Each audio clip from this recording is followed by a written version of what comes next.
ہسپتال کے اندر جو زخمی حالت کے اندر لوگ پہنچ رہے ہیں ان کو ٹریٹ کرنے کے لیے ہسپتال کے پاس نہ تو جگہ ہے اور نہ ہی ان کو وقت دیا جا رہا ہے، کیونکہ اسرائیلی آفیشلز غزہ کے ہسپتالوں کی طرف دھمکیاں آمیز کالز کر کے ان سے کہہ رہے ہیں کہ ہسپتال خالی کر دیجیے، کیونکہ ہسپتال ان کے بمباری کے ہدف کے اندر شامل ہے۔ دھمکی دے کے شمالی علاقے کو خالی کرا لیا گیا ہے اور غزہ کے شہریوں کو کہا گیا ہے کہ وہ جنوبی علاقے میں چلے جائیں، لیکن بمباری تو جنوبی علاقے میں بھی کی جا رہی ہے۔ جو لوگ اس بمباری سے بچ رہے ہیں اور اپنی جان بچا کے غزہ سے بھاگنا چاہ رہے ہیں ان کے پاس بھاگنے کا کوئی راستہ بھی نہیں ہے۔ اگر آپ غزہ کے میپ کے اوپر دیکھیں تو ان کے دائیں جانب سمندر ہے، بائیں جانب اسرائیل ہے، شمال کی طرف ان کو جانے نہیں دیا جا رہا اور جنوب کی طرف تو مصر کا بارڈر آ جاتا ہے اور مصر کے بارڈر کو پار کرنے کی ان کو اجازت نہیں ہے، تو وہ جائیں تو جائیں کہاں؟ موت کے علاوہ اور کوئی نکلنے کا راستہ نہیں رہ گیا ہے ان کے پاس۔ اس کو نسل کشی نہ کہیں تو کیا کہیں؟ افسوس کی بات تو یہ ہے کہ اسرائیل کے ساتھی جہاں نہ صرف ان کی حمایت کر رہے ہیں بلکہ ان کی مالی امداد بھی کر رہے ہیں، وہیں دنیا بھر کی تمام مسلمان قوتیں اور انسانیت اور امن کے پیروکار سوائے مذمت کے اور کچھ بھی نہیں کر پا رہے۔ یونائٹڈ نیشنز تو سویا پڑا ہے، پتہ نہیں کب جاگے گا۔ لیکن آج کی اس ویڈیو کے اندر میں اس مسئلے کے اوپر ایک تاریخی روشنی ڈالنا چاہوں گا۔ فلسطین اور اسرائیل کا مسئلہ شروع کیسے ہوا؟ آئیے اس پہ بات کرتے ہیں۔ اسرائیل اور فلسطین کا مسئلہ 1890 کی دہائی سے شروع ہوتا ہے یورپ کے اندر، جہاں تھیوڈور ہرزل نامی ایک یہودی جرنلسٹ نے زائنزم موومنٹ کا آغاز کیا۔ اس موومنٹ کا بنیادی مقصد تھا ایک یہودی ملک کو حاصل کرنا، اور تھیوڈور ہرزل اور ان کے ساتھیوں نے اس بات کا بڑا شدت سے اظہار کیا کہ یہ ملک فلسطین کی زمینوں پہ بننا چاہیے، کیونکہ یہاں سے ان کی ایک تاریخی اور مذہبی وابستگی ہے۔ برطانیہ نے زائنزم موومنٹ کے اس خیال کی حمایت کی اور 1917 کے اندر بالفور ڈکلیریشن پاس کیا گیا۔ اس بالفور ڈکلیریشن کے اندر اس بات کی مکمل طور پر یقین دہانی کرائی گئی تھی کہ برٹش امپائر بھی یہ چاہتا ہے کہ فلسطین کی زمینوں کے اوپر یہودیوں کا ایک ملک قائم کیا جائے۔ اب اس ڈکلیریشن میں سب سے بڑا مسئلہ ہی اس بات کا تھا کہ فلسطین کی زمین خالی نہیں تھی، وہاں تو عرب فلسطینی پہلے سے بسے ہوئے تھے اور یہ سرزمین تو ان کے باپ داداؤں کا گھر تھی، کیونکہ 1000 سال سے بھی زیادہ وقت سے یہاں پہ رہ رہے تھے۔ یہودی سرزمین بنانے کا مطلب یہ ہوا کہ یہاں سے فلسطینیوں کو بے دخل کیا جائے گا، اور اسی بات پہ فلسطینیوں نے اس ڈکلیریشن کی شدید مذمت کی۔ یہ بات بھی یاد رکھیں کہ فلسطین اس وقت ایک نہتہ ملک نہیں تھا بلکہ خلافت عثمانیہ کے حکومت کے اندر آیا کرتا تھا۔ پہلی عالمی جنگ کے اندر جب خلافت عثمانیہ کو ختم کر دیا گیا تو لیگ آف نیشنز کے معاہدے کے تحت فلسطین برٹش مینڈیٹ کے اندر آ گیا۔ یہ بات 1920 کی ہے کہ جس کے بعد یہودیوں نے موقع غنیمت جانا، اور یہ بات جانتے ہوئے کہ برطانیہ ان کو مکمل طور پہ سپورٹ کر رہا ہے، انہوں نے بڑی تعداد کے اندر فلسطین کی طرف رخ کیا اور ہجرت کرنا شروع کر دی۔ یہ یہودی دنیا کے مختلف علاقوں سے آ رہے تھے، لیکن ان میں سب سے بڑی تعداد ان یہودیوں کی تھی کہ جو یورپ میں بسا کرتے تھے۔ جب یہ یہودی فلسطینی زمین پر آتے تو یہاں پر قبضہ جمانے کی کوشش کرتے۔ مالدار یہودی فلسطینیوں سے وہ زمین خرید لیا کرتے، اور جو یہودی مالدار نہیں تھے وہ زور زبردستی کر کے فلسطینیوں کو ان کی زمین سے اور ان کے گھروں سے بے دخل کر دیا کرتے۔ اس وجہ سے فلسطینیوں اور یہودیوں کے بیچ میں ایک تنازع کریٹ ہو گیا، اور برٹش مینڈیٹ کے اگلے 20 سال کی حکومت کے اندر یہ تنازع بڑھتا ہی چلا گیا، جس میں اکثر فلسطینی اور یہودی آپس میں لڑتے ہوئے نظر آتے تھے۔ کئی سارے فلسطینیوں کو ان کے گھر سے بے دخل کر دیا گیا تھا، اور یہودیوں کی آبادی فلسطین میں بڑھ کر 30 گنا ہو گئی تھی، جو کہ پہلے کبھی 3 گنا ہوا کرتی تھی۔ دوسری عالمی جنگ کے بعد بڑھتے تنازع کو دیکھ کے برطانیہ نے اپنی جان چھڑانا بہتر سمجھا اور معاملات یونائٹڈ نیشنز کے سپرد کر کے چلا گیا۔ یونائٹڈ نیشنز نے ایک پارٹیشن پلان ڈرافٹ کیا کہ جس کے اندر فلسطینی سرزمین کو فلسطین اور اسرائیل جیسے 2 الگ الگ ممالک کے اندر توڑ دیا جائے گا۔ اب اس میں 2 مسئلے تھے۔ پہلا مسئلہ تو یہ تھا کہ یہودی جو کہ باہر سے آئے تھے، یعنی کہ زائنسٹ موومنٹ والے یہودی، اس ملک کی صرف 30% آبادی کا حصہ تھے۔ اس کے باوجود جو پارٹیشن پلان ڈرافٹ کیا گیا اس کے اندر 55% زمین اسرائیل کو دے دی گئی۔ 55%۔ صاف پتہ چل رہا ہے کہ کس کی بات سنی جا رہی ہے۔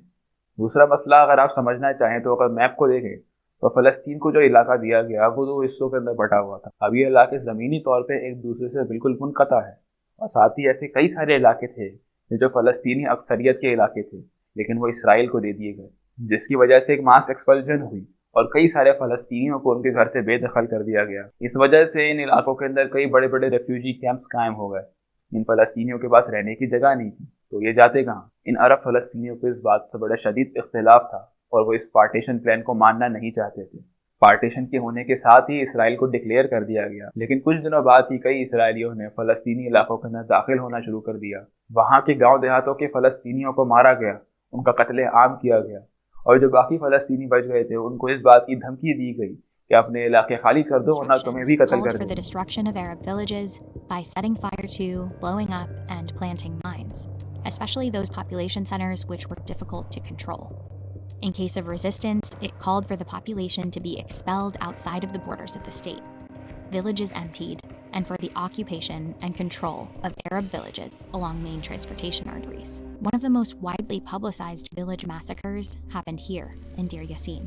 Stories came out about women being raped, about babies being killed, and induced a great deal of fear among the Palestinian Arab population, many of them fleeing as a result. اس کے نتیجے میں پہلا نکبہ پیش آیا جس کے نتیجے میں ایک بڑی تعداد فلسطینیوں کے اپنے آبائی علاقوں کو چھوڑ کر ملک چھوڑ کر جانے لگی اپنی جان بچانے کے لیے. غور طلب بات یہ ہے کہ یہ اسرائیلی کہ جنہوں نے یہ قتل عام کیا تھا ان کو اسرائیلی ملٹری پیچھے سے سپورٹ کر رہی تھی. اس معاملے پہ تنازع اتنا بڑھ گیا کہ پڑوسی عرب ممالک اس بات کے شدید خلاف کھڑے ہو گئے اور 1948 میں پہلی اسرائیلی عرب جنگ چھڑ گئی. اب اس جنگ میں ایک حیرت انگیز بات یہ ہے کہ اسرائیل ایک نیا ملک تھا، اس کے باوجود اس جنگ کے اندر اس کو ایک بہت بہترین کامیابی مل رہی تھی. کئی علاقے انہوں نے غزہ اور ویسٹ بینک سے چھین لیے اور ان کی ٹیریٹری مزید ایکسپینڈ کر گئی. لیکن اس جنگ کے نتیجے میں جو غزہ کا علاقہ تھا وہ مصر کے کنٹرول میں چلا گیا، جبکہ ویسٹ بینک کا علاقہ اردن کے کنٹرول میں چلا گیا. اس جنگ کے نتیجے میں کئی لاکھوں فلسطینی اپنی سرزمین اور اپنے آبائی علاقوں سے بے دخل ہو گئے اور پوری دنیا میں ان کو پھیلنا پڑا. اس کو پیلسٹینین ڈایاسپورا کہا جا سکتا ہے. اگلے کئی سالوں تک اسرائیل جنگوں میں شرکت کرتا رہا اور مضبوطی پاتا رہا اور 1967 کے اندر اس نے دوبارہ سے ان پڑوسی ممالک کے اوپر ایک سرپرائز اٹیک کر دوسری عرب اسرائیلی جنگ کا آغاز کر دیا. یہ جنگ 6 دنوں تک چلتی رہی گی جس کے بعد اسرائیل نے ویسٹ بینک اور غزہ اسٹرپ کے اوپر مکمل طور پہ قبضہ کر لیا. 1947 کے پارٹیشن پلان میں نہ صرف اسرائیل اور فلسطین کی زمینوں کے بارے میں ڈیسائیڈ کیا گیا تھا بلکہ یہ بھی طے پایا گیا تھا کہ یروشلم کا شہر جو کہ دونوں ملک کے لوگوں کے لیے ایک مذہبی اہمیت رکھتا ہے اس کو انٹرنیشنل ایڈمنسٹریشن کے انڈر رکھا جائے گا جس کی نگرانی یونائٹڈ نیشنز نے کرنی تھی. پہلی عرب اسرائیلی جنگ کے اندر اس یروشلم کے شہر کا مغربی علاقہ اسرائیل کے ہاتھ میں چلا گیا تھا جبکہ مشرقی علاقہ اردن کے ہاتھ میں چلا گیا. اس دوسری عرب اسرائیلی جنگ کے بعد یروشلم کا مکمل علاقہ اسرائیل کے ہاتھ میں چلا گیا جس نے اس پر قبضہ کرنے کے بعد نہ صرف فلسطینیوں کو وہاں سے بے دخل کرنا شروع کر دیا بلکہ یروشلم کو اسرائیل کا دارالخلافہ بنا دیا. تب سے لے کے آج تک غزہ کے علاقے اور ویسٹ بینک کے اندر اسرائیل کا ایک بہت بھاری کنٹرول ہے جس کے نتیجے میں وہ فلسطینیوں کے اوپر ظلم کرتا رہتا ہے. اس کنٹرول کا فائدہ اٹھاتے ہوئے اسرائیل کے کئی سارے شہری فینسز کو توڑ کر باہر آنے لگے اور فلسطینی علاقوں کے اندر اپنی سیٹلمنٹس بنانے لگے، یعنی کہ وہاں کے گھروں پہ قبضہ کرنے لگے، وہاں پر رہنے لگے. اور اس کے باوجود کہ یہ تمام کرتوت بین الاقوامی قوانین کے بالکل خلاف تھے، یونائٹڈ نیشنز اس بات میں سوائے مذمت کے اور کچھ نہیں کر سکا اور اسرائیل کو اس کے ساتھیوں سے اس بات پہ مکمل طور پر سپورٹ ملتی رہی اور یوں اپنی سیٹلمنٹس بڑھاتے چلے گئے، فلسطین کے علاقوں پہ قبضہ کرتے چلے گئے اور فلسطین کا علاقہ میپ پر سکڑتا ہی چلا گیا. اب کے موجودہ حالات کے اندر فلسطینی اس بات سے مکمل طور پر سفر کر رہے ہیں. اسرائیل نے فلسطین کے کئی سارے علاقوں کے اندر قبضہ کر رکھا ہے اور ان قبضہ کردہ علاقوں کے اوپر فینسز لگا دی گئی ہیں، یعنی کہ ان فینسز کو پار نہیں کیا جا سکتا. اندر ایک ویل فلرش شہر بنا دیا گیا ہے اسرائیلی قبضہ مافیا کے لیے، اور جبکہ فینس کے اس پار دیکھا جائے تو فلسطینی علاقوں کو مکمل طور پر تباہ حال کر دیا گیا ہے. غزہ یا ویسٹ بینک کی طرف دیکھیں تو وہاں پر بجلی، پانی اور گیس کا کنٹرول مکمل طور پر اسرائیل کے ہاتھ میں ہے اور وہ جب چاہتا ہے اس سپلائی کو اپنی مرضی سے بند کر دیتا ہے. فلسطینیوں کو مکمل طور پہ قید کیسے ماحول میں رکھا جاتا ہے جہاں پہ مسلح افراد ان کی گرد پہرا دے رہے ہوتے ہیں اور اکثر بے گناہ فلسطینیوں کو کسی وجہ کے بغیر قتل کر دیا جاتا ہے. اسرائیل کی اس بربریت والی حاکمیت کے بعد ایک بڑے لمیٹڈ کنٹرول کے ساتھ فلسطینیوں کو وہاں حکومت کرنے کی اجازت ہے اور اس طرح ویسٹ بینک کے اندر پیلسٹینین اتھارٹی کی اس وقت حکومت قائم ہے جبکہ غزہ کے اندر حماس کی حکومت قائم ہے. حماس کا لفظ آپ نے نیوز میں آج کل بہت سنا ہوگا. Hamas. I mean, it's Hamas that is taking contemporary to crush Hamas will continue. Hamas isn't capable of stopping the IDF. No longer under the control of Hamas. At war with Hamas. The Hamas terrorist invasion. In this particular case, you have Hamas تو terrorists. تھوڑا سا Hamas کے اوپر بھی بات کرتے ہیں. 1987 کے پہلے انتفاضہ کے بعد حماس کی آرگنائزیشن وجود میں آتی ہے جس کے مقاصد میں ایک اہم مقصد شامل ہے اسرائیل کے اسٹیٹ کو مکمل طور پر ختم کر دینا.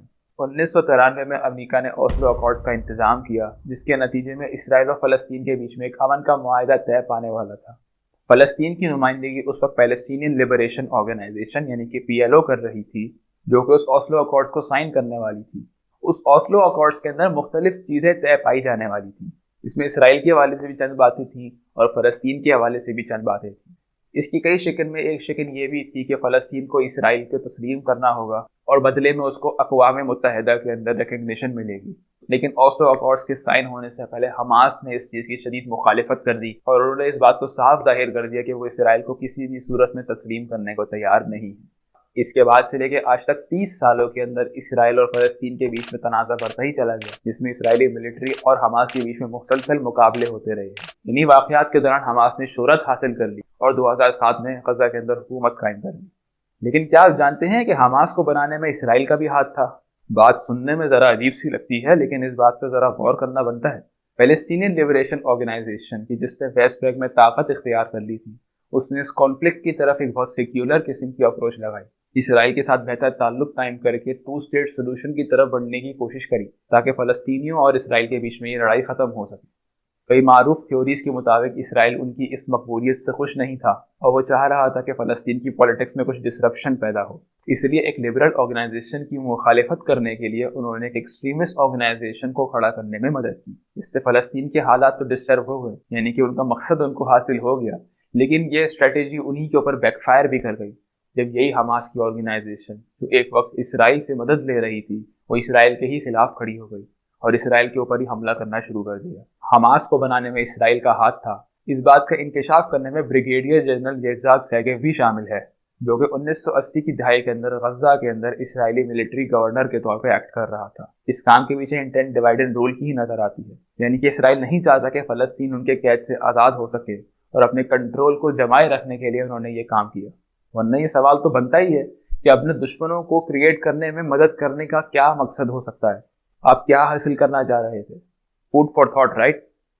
اب اسرائیل کے بننے کے اوپر لوگوں کو ایک اختلاف تھا. اس اختلاف کے اوپر بھی ایک روشنی ڈالنے کے لیے میں ہسٹری میں مزید ریوائنڈ کر کے آپ کو پیچھے لے جانا چاہوں گا. آج سے قریباً 2000 سال پہلے اس فلسطینی سرزمین کے اوپر یہودی بسا کرتے تھے. یہ یہودی کنگڈم آف اسرائیل اور کنگڈم آف جوڈا کی پیداوار تھے. ان دونوں کنگڈم سے ختم ہونے کے بعد بھی یہ یہاں بسا کرتے تھے اور اس زمانے کے اندر اس علاقے پہ رومیوں کا اقتدار ہوا کرتا تھا.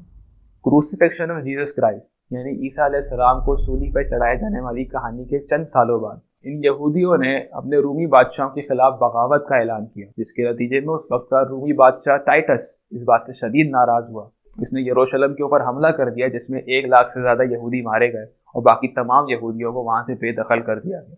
اس واقعے میں اس بادشاہ نے سیکنڈ ٹیمپل کو بھی توڑ دیا جو کہ اوریجنل ٹیمپل آف سلیمان یعنی کہ ہیکل سلیمانی کی ایک ریکریشن تھا اور یہودیوں کے لیے ایک بہت مذہبی اہمیت رکھتا تھا. اس ہیکل کے ٹوٹ جانے کے بعد یہ تمام یہودی دنیا کے مختلف علاقوں میں پھیل گئے اور اس کے بعد ان کو واپس اپنی سرزمین پہ جانے کی اجازت نہیں ملی. اس کو تاریخ میں جوئس ڈائسپورا کے نام سے جانا جاتا ہے. اس کے بعد یہودیوں کی ایک 2000 سالہ تاریخ ہے جس کے اوپر ہم کسی فیوچر ویڈیو کے اندر بات کر سکتے ہیں، لیکن اگر مختصراً بیان کیا جائے تو اگلی کئی صدیوں کے اندر یہ یہودی دنیا کے مختلف علاقوں کے اندر پھیل گئے. مختلف حکومتوں کے ماتحت ان کو رہنا پڑا اور اسی میں دنیا کے کئی علاقوں کے اندر ان کو مارا بھی گیا، ان کے ساتھ قتل عام بھی کیا گیا اور ان کو بے دخل بھی کیا گیا مختلف وجوہات کے تحت. وقت گزرنے کے ساتھ ساتھ 17ویں اور 18ویں صدی کے اندر یہودیوں کو پرومیننس ملنی شروع ہوئی. آہستہ آہستہ کر کے وہ یورپ کے معاشرے کا ایک حصہ بننا شروع ہو گئے. اس وقت تک انہوں نے بینکنگ اور فائنینشل سیکٹر کے اندر کافی حد تک ڈیولپمنٹ کر لی تھی اور ایک انلائٹنمنٹ پیریڈ کے بعد کہ جس کے بعد سیکولرزم رائج ہونے لگا، یہودیوں کو ایک عام شہری کے اختیارات بھی ملنے لگے. لیکن اس کے باوجود ان کا دنیا کے مختلف قوموں کے ساتھ ایک تنازع رہا کرتا تھا اور اس کی بنیاد پہ 19ویں صدی کے آخر کے اندر انہوں نے اس بات کا اظہار کیا کہ یہ اپنا ایک الگ ملک چاہتے ہیں دنیا کے اندر. اسی بنیاد پہ زائنزم موومنٹ وجود میں آئی. زائنزم موومنٹ شروع میں تو پاپولر نہیں تھی لیکن وقت گزرنے کے ساتھ ساتھ اس کو پاپولیرٹی ملتی گئی. اس میں کچھ خاص یہودی خاندانوں کا عمل دخل تھا جیسے کہ روتھسچائلڈ فیملی جس نے زائنزم موومنٹ کو فائنینشلی سپورٹ کیا. وقت کے ساتھ ساتھ زائنزم موومنٹ اقلیت پکڑتی چلی گئی اور اس نے دنیا میں مقبولیت حاصل کر لی. 1900 کے بعد برطانیہ جیسے ممالک نے یہودیوں کی حمایت کرنی شروع کری اور انہوں نے اس یہودی ملک کے لیے مختلف علاقے پروپوز کیے. اس میں یوگانڈا بھی شامل تھا. لیکن زائنزم کی مین لیڈرز جیسے کہ تھیوڈور ہرٹزل اس بات پہ بضد تھے کہ ان کو اپنی سرزمین فلسطین کے اندر ہی چاہیے. لیکن اس بات میں سب سے بڑا مسئلہ یہ تھا کہ فلسطین میں یہودی نہ ہونے کے برابر تھے، یعنی کہ صرف 3% آبادی یہودیوں کی تھی. یہودیوں کی اکثریت تو یورپ کے اندر بسا کرتی تھی. آپ اپنے الگ ملک کا مطالبہ تو وہاں کر سکتے ہیں کہ جہاں پر آپ کی ایک اکثریت بستی ہو. مطالبہ بھی وہاں کیا گیا کہ جہاں پر ان کی آبادی نہ ہونے کے برابر تھی. لیکن اس کے باوجود بیلفور ڈیکلیریشن کے اندر برطانیہ نے اس آئیڈیا کی حمایت کری. اس کے بعد خلافت عثمانیہ کا اختتام ہوتا ہے فلسطین برٹش مینڈیٹ کے ہاتھ میں چلا جاتا ہے اور 1948 میں اسرائیل وجود میں آ جاتا ہے، جس کے نتیجے میں کئی لاکھوں فلسطینی اپنے گھروں سے بے دخل ہو گئے۔ یہ سوال تو کرنا بنتا ہے کہ یورپ کے اندر کیوں نہیں ملک دیا گیا ان کو؟ دنیا میں کئی سارے آرتھوڈاکس یہودی رہبائز بستے ہیں کہ جن کے خیال کے مطابق اسرائیل ان کے لیے تسلیم کرنے کے قابل نہیں ہے۔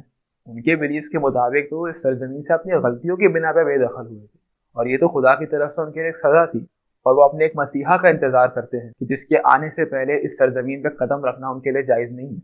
یہ بھی دیکھا جا سکتا ہے کہ زائنزم کا تعلق یہودی مذہب سے بھی نہیں ہے، بلکہ ایک شرپسند ایجنڈا اس کے پیچھے تھا کہ جس کی بنیاد پہ اسرائیل کو بنایا گیا۔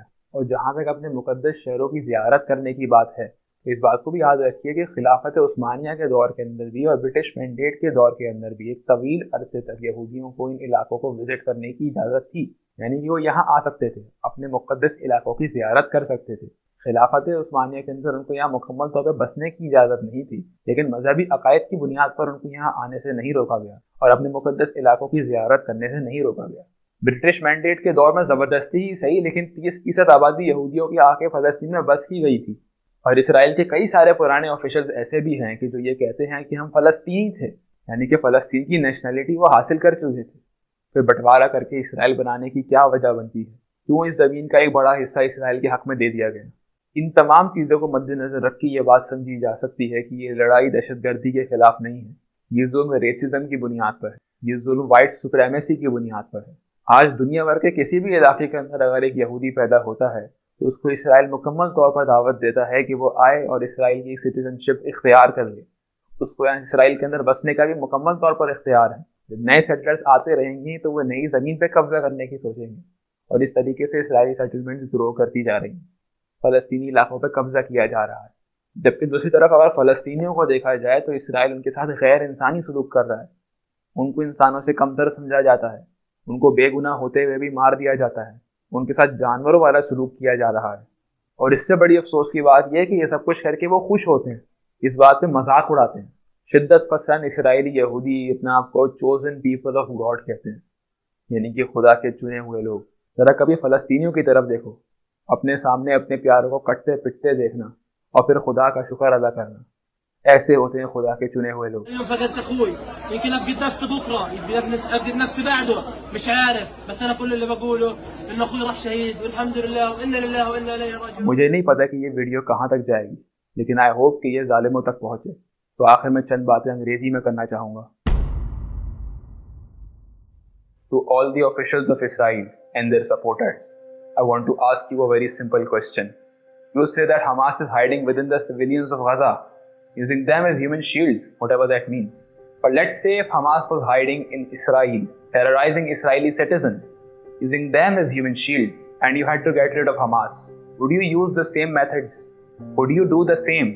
Ask yourself this question and then think about the answer. Is this war really against terror? Is this war really against Hamas?